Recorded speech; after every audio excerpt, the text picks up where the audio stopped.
ভাবে প্রতিষ্ঠানে যেতে। আমরা চাই নিরাপদ শ্রেণীকক্ষ, আমরা চাই নিরাপদ বিদ্যালয়ের অঙ্গন, কারণ যে ব্যবস্থা শুরু হয়েছে এই ব্যবস্থা চলতে থাকলে শিক্ষার পরিবেশ থাকবে না। একজন শিক্ষককে আপনারা নিরাপদ রাখছেন না, শিক্ষা ব্যবস্থাও নিরাপদ থাকবে না। আমি আশা করবো আজকের পরে আমরা যে জায়গায় অভিযোগ দিয়েছি সেই অভিযোগটা আমরা দাবি করছি, আপনারা অবশ্যই অনেক বিলম্বে প্রত্যেকটি প্রতিষ্ঠানে আপনারা যে সমস্ত প্রতিষ্ঠানের প্রধান শিক্ষক সমস্যায় আছে তাদের পাশে গিয়ে দাঁড়ান। আমরা নিরাপত্তাহীনতায় ভুগছি, আর শিক্ষক সমাজ যদি নিরাপত্তাহীনতা হবে শিক্ষা ব্যবস্থাও নিরাপত্তাহীনতায় ভুগছি। আমি আশা করব আমরা থানায় মামলা দিয়েছি, যে সমস্ত ব্যক্তিবর্গ জিকে হাই স্কুলের প্রধান শিক্ষককে লাঞ্ছিত করেছে, আমি মনে করি পুরো শিক্ষক সমাজকে লাঞ্ছিত করেছে। আমরা এই উপযুক্ত বিচার প্রার্থনা করছি। আমরা চাই অনতিবিলম্বে সেই দুষ্কৃতিকারীরা যারা যুক্তমূলে আছে, আওয়ামী লীগের দোসররা যুক্তিমূলে থেকে সাধারণ শিক্ষক সমাজকে বিভিন্নভাবে লাঞ্ছিত করতে শুরু জিকে হাই স্কুল নয়, মানগুর জেলার বিভিন্ন প্রতিষ্ঠানে এই দুর্বলতার সুযোগ নিয়ে আইন বৈজ্ঞানিক যে ব্যবস্থা আছে সেই ব্যবস্থা আমাদেরকে কোনো সহযোগিতা করছে না। আইন বৈজ্ঞানিক ব্যবস্থা সহযোগিতা করলে আমরা আরেকটু নিরাপদ থাকতে পারতাম। আমি আশা করব আমরা যে ব্যাপারে মানববন্ধন করতে এসেছে শুধু মানববন্ধনে সীমাবদ্ধ থাকবো না। আমরা যদি এর বিচার না পাই তাহলে আমরা এর যে আরো কঠোর ব্যবস্থা গ্রহণ করবো।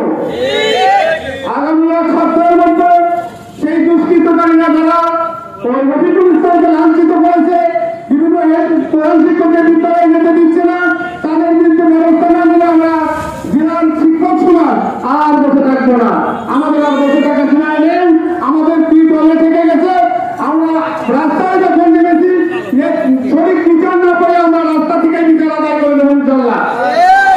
আমি আহ্বান করবো সাংবাদিক ভাইদের, আপনারা দেখুন, আপনারা শিক্ষিত মানুষ বিভিন্ন প্রতিষ্ঠান থেকে শিক্ষা গ্রহণ করেছেন, আর শিক্ষক সমাজ লাঞ্ছিত হচ্ছে, আপনাদের অনেক কর্তব্য আছে। আমি আশা করবো আপনারা আমাদের পাশে থাকবেন। আমরা আজকে আপনারা আর আমাদের সাথে যোগ দেওয়ার জন্য আমার মানিকগঞ্জ জেলার শিক্ষক কর্মচারীদের পক্ষ থেকে আমরা আজ দুঃখের সঙ্গে জানাচ্ছি যে সারা বাংলাদেশ সহায়তা মানিকগঞ্জে বিভিন্ন জায়গায় শিক্ষকদের উপরে ন্যাক্কারজনকভাবে হামলা হচ্ছে। সেই হামলা আমরা তীব্র প্রতিবাদ করছি। বিগত ভূষণ সরকার আমাদের উপরে যে শিক্ষা ব্যবস্থা চালু করেছিল, আমরা সত্য সেখান থেকে মুক্তি পেয়েছি। সেই মুক্তির দ্বার প্রান্তে আমরা যখন বিদ্যালয়ে ভালো একটা পরিবেশ, শিক্ষার পরিবেশ তৈরি করছি, সেখানে কিছু বিপদগামী বিগত সরকার দোসরদের সহযোগী তারা বিভিন্নভাবে বিভিন্ন বিদ্যালয়ে প্রধান শিক্ষক সহ অন্যান্য সহকারী শিক্ষকবৃন্দ আপনারা দেখতে পাচ্ছেন দেশের মানুষ সমান করে শিক্ষক সমাজ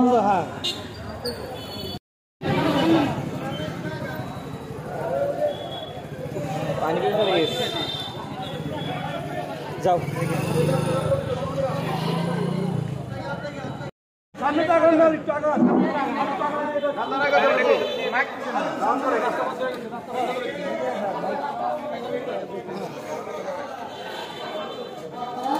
কিছু আছে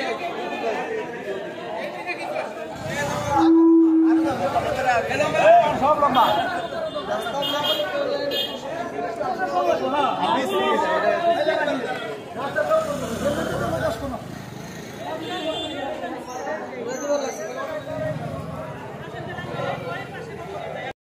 ভাবে প্রতিষ্ঠানে যেতে। আমরা চাই নিরাপদ শ্রেণীকক্ষ, আমরা চাই নিরাপদ বিদ্যালয়ের অঙ্গন, কারণ যে ব্যবস্থা শুরু হয়েছে এই ব্যবস্থা চলতে থাকলে শিক্ষার পরিবেশ থাকবে না। একজন শিক্ষককে আপনারা পারছেন না, শিক্ষা ব্যবস্থা নিরাপদ থাকবেন। আমি আশা করবো আজকের পরে আমরা যে জায়গায় অভিযোগ দিয়েছি সেই অভিযোগটা হিসেবে আমরা দাবি করছি আপনারা অবশ্যই অনেক বিলম্বে প্রত্যেকটি প্রতিষ্ঠানে আপনারা